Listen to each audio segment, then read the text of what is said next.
Morning, I'm Ian Warrender from Warrender Technical Solutions. It's a dark December day here in North England. It's wet outside. It's the 4th of December, near the end of the road for this year. And I'm here to talk today about continuous improvement. Now wait before you stop. I'm here to talk about this. Yes, Romain Grosjean's crash that happened last Sunday at the Bahrainian Grand Prix. And what I want to talk to you about today is how continuous improvement led to him surviving that. A lot of people say that he was lucky to survive, and look at some part of it, but 95% of how he survived that was 70 years of continuous improvement in safety. Now, Formula One is no different to any other business in terms of that continuous improvement doesn't happen down one avenue. If we simplify Formula One down to its basic elements, there's 3 continuous improvement loops continuously running. There's engineering, the team's trying to make the cars as fast as possible. Then there's the entertainment, the Formula One promoters always trying to improve ratings, improve people turning up at races, improve viewership. And then there is safety, the FIA trying for the past 50 years, but also before that, as we'll see, to actually keep the drivers safe. So, very briefly, what is continuous improvement? Well, as the name suggests, it's a way of finding improvements within a process, system, organisation. It starts off with identifying what the current situation is, what the current processes are, what the weaknesses are within there, and then identifying possible solutions, evaluating those solutions, implementing them, and then returning to a new status which you then continue to evaluate and improve upon. If we look at Formula One hasn't stood still. If we have a look at the safety specifically, 1952 helmets were introduced. Before then, absolutely no standard head safety. Fire suits were introduced in 1963. Ineffective, mostly cotton, but the idea was there. It was obviously part of the implementation. That's why continuous improvement doesn't stop. They'd say, hey, we've got some fire suits, people are still dying from burns, but we've got the fire suits. Things move on. 1967, hail bales were banned. 1968, full face helmets started to be adopted. So we had basic helmets, continuous improvement led to better helmets being developed. 1970, regulations on circuit design were adopted. So before then there were no standard regulations in terms of what the furniture around the track was allowed to look like, what the sort of distances were, what the sort of heights of barriers were. 1973, catch fencing was introduced. The idea was good, but as you'll find with continuous improvement, not all ideas that were implemented last. We find problems with them. And by 1985, actually catch fencing was banned because it turned out to be more dangerous for the drivers than it initially appeared to be. Better regulations for fire retardant suits were implemented in 1975. As can be seen by Lauda's accident in 76, they weren't effective enough. They were more effective than the ones that were introduced in 1963, but there were still major weaknesses. Because of that, from 1979, drivers started wearing NASA specification overalls, 5 layers. 30 years into the life of Formula One, 1980, we actually get a medical centre that's mandatory at the track. Before then, it wasn't even mandatory. You had to get an ambulance, take you to the nearest facility if you were lucky. Some tracks did have medical facilities, but not many. And then from 1981, we start seeing the implementation of the survival cell, the carbon composite survival cell. There were certain earlier versions of this, but nothing to the level that was seen from 1981 onwards. 1993, the safety car was introduced. Before that, there wasn't anything to particularly slow the cars down, with the exception of flags, which had their own problems in terms of minimising the driver's speed. Talking about speed, 1994, the pit lane speed limit was implemented. And also we start seeing the implementation of computer analysis in Formula One. From 1984, corners were evaluated to identify which ones were the most dangerous, to try and evaluate where improvements could be made specifically on the track. Now that's of particular importance to continuous improvement.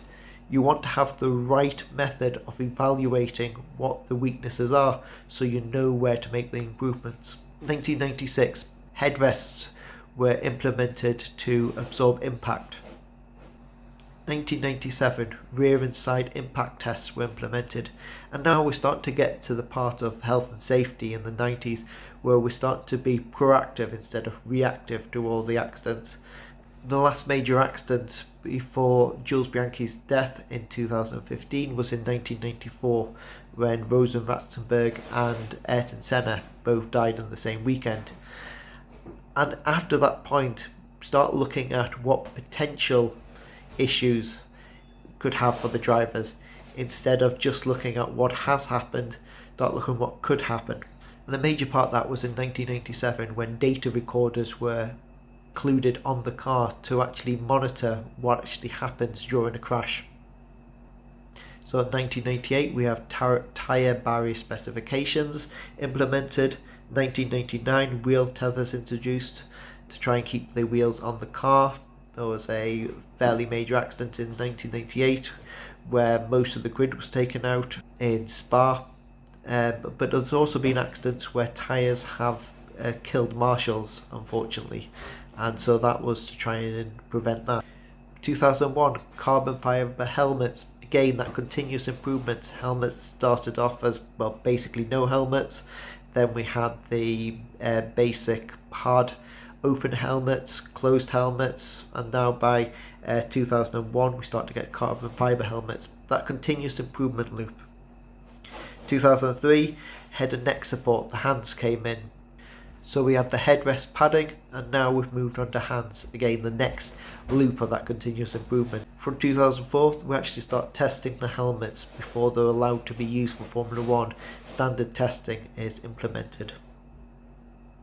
2011, that wheel tether rule that we talked about is then improved upon. Again, another loop of the continuous improvement. In 2014, accelerometers were included on the driver in the ear to monitor the actual impacts that were going through during crashes, to also help with medical care afterwards. 2015, after Jules Bianchi's untimely death, the virtual safety car was implemented to try and mandate a set speed that drivers go around the track after an incident. But also there was other improvements they did to make sure that cranes and other vehicles around the track weren't used during race speeds. And then we come to 2018, the halo was introduced. We talked about the competing continuous improvement loops earlier, the engineering to get the cars faster, the entertainment, the health and safety. Now hands was a perfect example of people worried that we would be taking something away from the entertainment factor, that the improvement in safety wasn't worth what was perceived as a decrease in the entertainment value. Now, one thing we can say is it is unlikely that Romain Grosjean would have survived the crash without the hands device opening up the barrier as he was going through it. So what did lead to Romain Grosjean surviving that crash? Well, the survival cell was absolutely vital. The car didn't split apart. He was still able to stay in the car as it went through the barrier at 135, 140 miles an hour. The hands device, protection straight in front of his face, also helped because as the bottom of the car went through the barrier, broke it apart, the hands device also did the same at the level of his head. We can see that wouldn't have been the case if it was just a helmet, because the back of the car, when the airbox hit the barrier, that didn't have the same impact pressure of the halo, and the airbox and the back wheels and suspension and everything was ripped off. The survival cell, including the engine block, all went through the barrier with Romain Grosjean in it. Another major reason why I survived was the improvements in fire suit safety and helmet safety over the years, both of which are tested to withstand extreme temperatures, fire. And interestingly enough, there was a new update to the FIA sporting regulations for protective clothing that came out on 6th of July 2018 and implemented in Formula One this year. It was there to increase the driver's heat transmission protection by about another 20%. And interestingly enough, that covered their bodies, but one thing that wasn't updated was the protection of the gloves, which still remained at 10%, I think, HTI. And it was Romain Grosjean's hands that actually came off worst.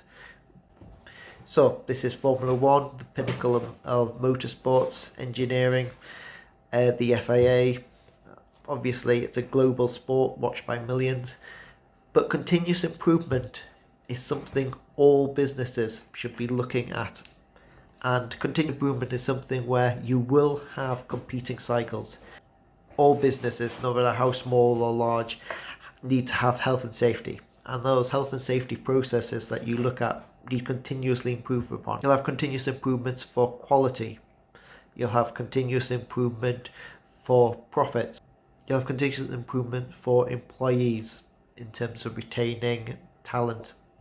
These compete. There's not a way of improving everything simultaneously. There will be improvements in safety that will have a knock-on effect on quality.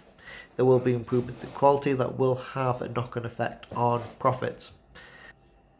But the important thing is to get measurements to make sure that your improvements are doing what you want. If we go back to Formula One briefly, in 1950 there was a 4.8% chance that a driver would die during a race. 1960 that actually went up to 8%. There were safety improvements, but they were minimal, and they were minimal against the improvements to car speed and also the entertainment factor. 1970, 6.3% chance of a driver dying in a race.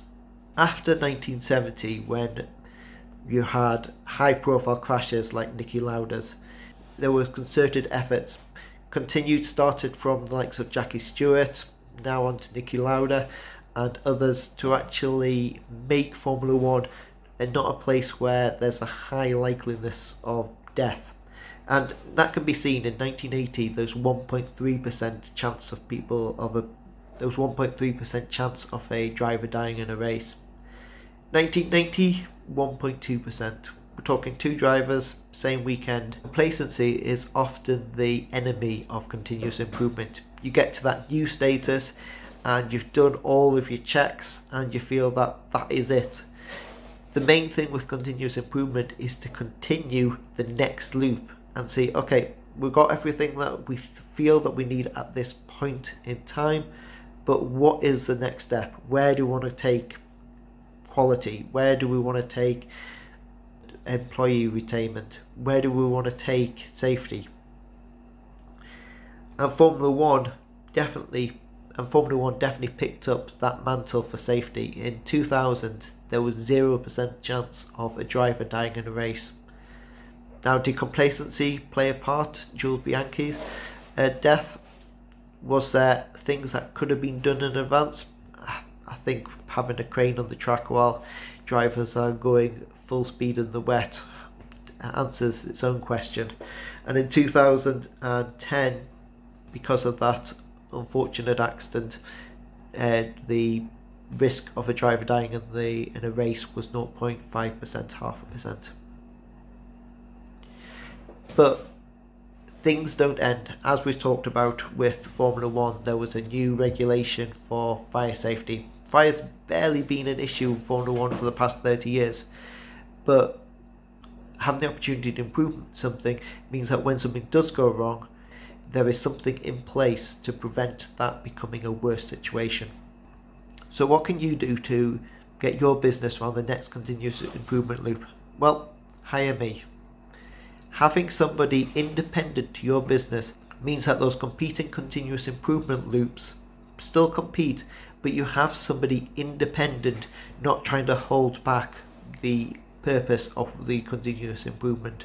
You have somebody looking at it from an independent angle and not mired in internal politics.